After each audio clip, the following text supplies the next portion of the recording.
naman, kahit hindi niya ako sundin, magkaayos kami kasi birthday ng anak ko ngayon eh. Ngayon. At gusto mo sana ay ang parang regalo mo na lang sa anak mo ay yung Magkaayos sila. magkaayos kayo. Makumpleto yung lang niya. Kapayapaan kayo. Abay, attorney, ang gusto naming malamang lahat ngayon ay kung meron ng bagong team song itong magkakaibigan na ito at magkukumarin na ito na siyang dapat kinakanta nila sa videokehan. Mukhang dapat meron na tayong bagong iturong kanta.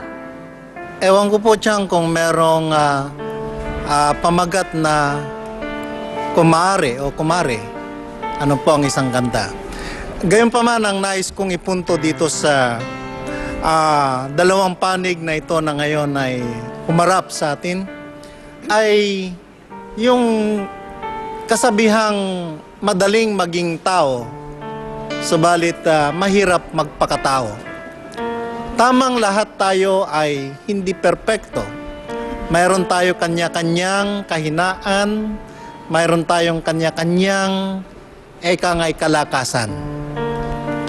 Kaya't sana pawiin nyo na yan, yung mga galit na yan, yung mga chismisan na yan, maalis na yan, at palibhasa kayo naman ay nakatira sa isang barangay, hanapin ninyo na ang kayo ay maging, sabi nga kanina, sinabi ko, kung maaari ay magpakatao na kayo at kung maaari ay totoong magiging magkukumari na kayo sa ibig sabihin ng salitang yon. Yun lamang.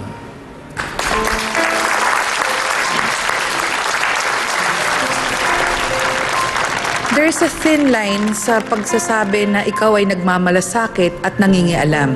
Kaya kung minsan bilang isang tao, naguguluhan ka na ang itong kaibigan ko bang ito ay nagmamalasakit talaga o nangingialam. Kaya sana maintindihan nyo na yung pagsasalitaan nyo dito, pwede naman na ignorin nyo eh. Yung ibig sabihin natin, huwag nyo nang intindihin. So, ano ang pwedeng maiayos para may ayos to? Sabi nyo nga, total kinukuha kayong kumare sa linggo at hindi nyo naman tinatanggi. Siguro ito na ang pamamaraan para ipakita nyo rin na magkakaayos na kayo. Hindi lang dahil magkakaibigan kayo, magkabati sana kayo. Yun lang po. May kasabihan po tayo, bato-bato sa langit, ang tamaan ay huwag magalit. Kaya tinanong ko kayo din at sa Corona, kung di kayo tatamaan ng bato, sisigaw ba kayo ng aray?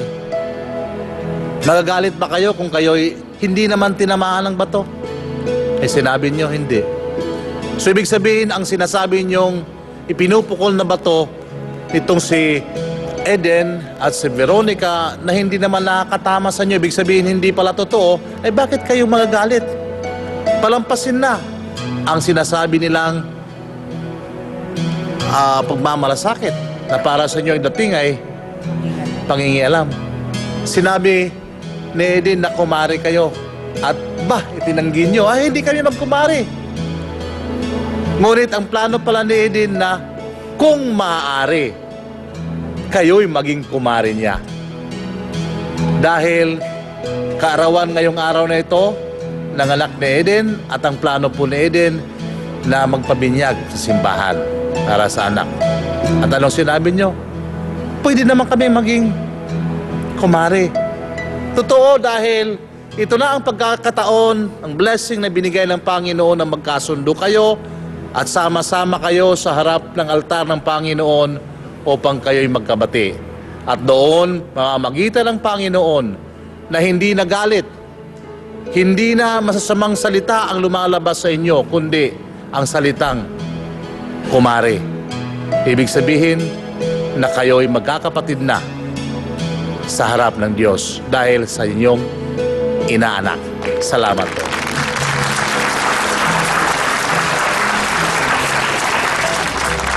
Bakit umiiyak si Veronica? Ay, si Denden. Bakit umiiyak ka, Denden? So, bakit ka nga umiiyak, Denden?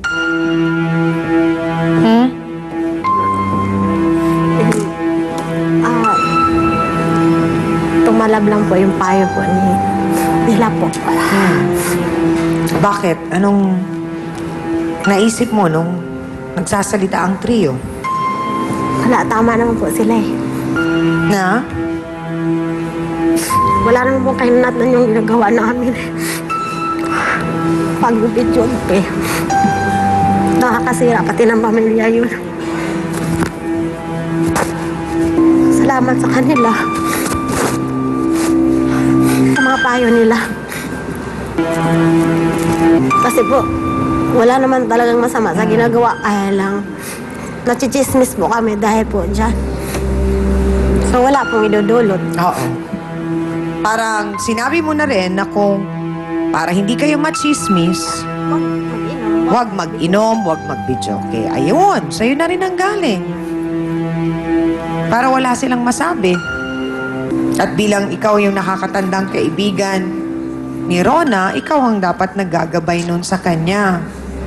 Kasi mahirap, Rona, kasi yung ganyang edad, ano pa yan naiintindihan pa natin na marami ka pang gustong patunayan, marami kang gustong gawin, marami kang gustong ipunto, marami kang gustong ipaglaban. Pero pag dumating ka ng mga nasa edad na 30, maisip mo, naku, grabe naman pala yung mga kalok-kalokang ginawa ko nung ako'y bata. So kaya namin nasasabi yun, siguro kaya ka marahil ginagabayan ni Ate Eden, nanggaling na rin siya siguro dun sa edad na yan, na 23. Na nagre-rebelde kung saan man. Hindi namin alam kasi hindi mo naman sinabi. Hindi ka naman namin naintindihan dahil wala kang inilabas kanina kundi puro galit at puro paninira sa kanila na nasa puti. Kasi hindi kaya baka ang nangyayari, galit ka sa asawa mo o meron kang hindi gustong ginagawa ng asawa mo, sa ibang tao mo nilalabas yung galit mo. Hindi kaya, Rona? Wala. Alam naming meron. Hindi na namin uungkitin pa yon. Naunawaan ka namin. Pero sana, isipin mo rin ang sarili mo.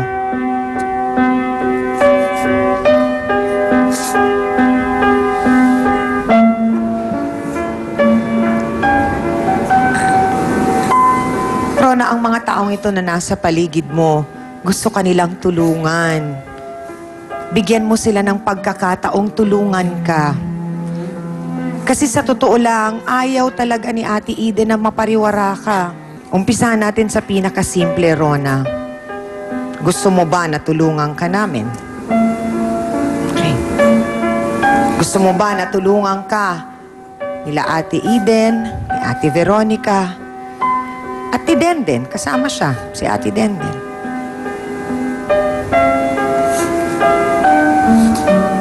Okay lang po.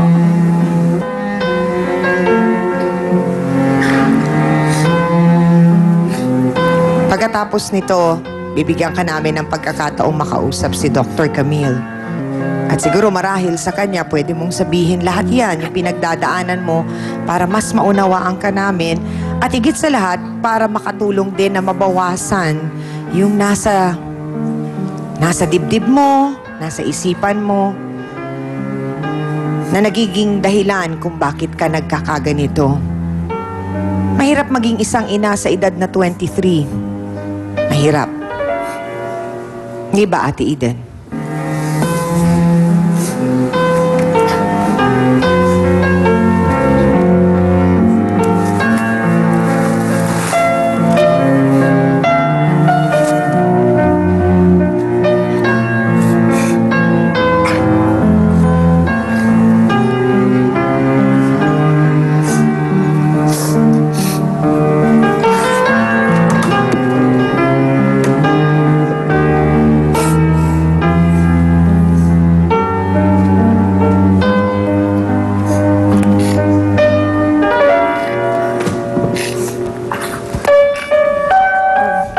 Sadya na kung ano man nasabi ko, alam mo naman na ganun lang talaga ako. Sa'yo rin pasensya na, alam mo naman. Ay, tayo lang naman magkakabuti, anak. Thank you. Sana mamaya sa pag-uwi ninyo at bukas pagising nyo, iba na yung magiging pananaw nyo sa buhay. Ate Den, may mensahe ka ba para sa mga kaibigan mo? Eden, kung ano mang nagawa ko sa'yo, pasensya ka na. Pero sana lang kung magmalasakit ka sa amin, huwag mo naman idaan sa chismis dahil siyempre, tao lang din kami para masaktan. Hindi naman kami bato eh. Kaya sana, kung anong nagawa namin sa'yo din, pasensya na. Anong mensahe mo para kay Rona? Sana, Day, ituwid na natin. Huwag na tayo mag-video okay, Day, kasi dahil sa pag-video okay natin, pag-iinom, natismis tayo eh. Hindi maiwasan yan eh. Gimmick na lang tayo sa bahay nila. Minsan.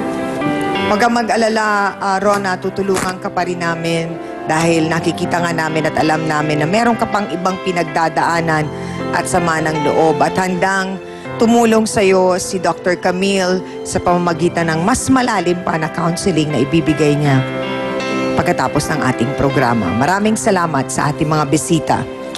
Amin na po tayo mga kapatid, mga ka-face-to-face. Maraming aral na naman ang ating natutunan.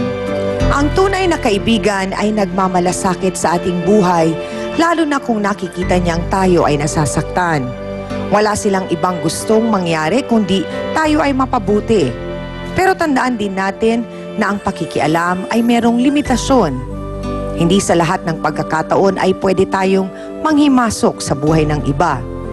Hintayin natin na mabigyan tayo ng permiso bago tayo makisali sa issue. At para po sa ating face-to-face, heart-to-heart thought for the day, malaki ang pagkakaiba ng pagmamalasakit at pangingialam. Ang pakialamera ay nakikita lang ang problema, pero ang nagmamalasakit ay gumagawa ng solusyon sa problema. Maraming salamat po sa inyong lahat mga kapatid. Salamat din sa aking co-host na si Hans Mortel. Thank you din sa Dance Squad. Kina B1 at B2. Sa ating pong mahal na trio, Tagapayo. Ang ating pong mga sausawero at sausawera. At higit sa lahat sa ating po mga bisitang nagbahagi po ng kanilang kwento at nagtiwala sa ating programa. Muli ako po ang inyong pambansang kapitana, ang inyong siyang amin na laging nagpapaalala, ang problema pwede mong tawanan, pero hindi mo yan dapat talikuran. Kaya kung may problema ka, harapin mo, pag-usapan natin yan face to face. Para po sa inyo to mga kapatid. Ngayong Martes, Extremister, tuloy pa rin ang papansin. Nadaan po sa amin, nagpapacharming pa sa asawa ko eh. Nasadya yun. Ito namang si Mister, di maikakailang in love pa rin. Siya lang po ang una kong babae. Pwede namang si Rochelle ang maging pangalawa at huli. Nang dahil lang sa bata, kaya mahal mo si Rochelle? Subo lang po. At pati best friend ni Missy, side niya rin gawing lover. Kaliwanagan tayo. Crush mo siya. Pinapakasinungaling sabihin mo yung totoo. Wala na talaga eh. Crush lang naman yun eh. Hanggang ngayon, may crush ka pa rin? Pinuputs na ko lang naman po yung paa niya eh. Wala naman po nangyayari sa amin eh. Face to Face, ngayong Martes, 10:30 a.m. Dito lang sa TV5.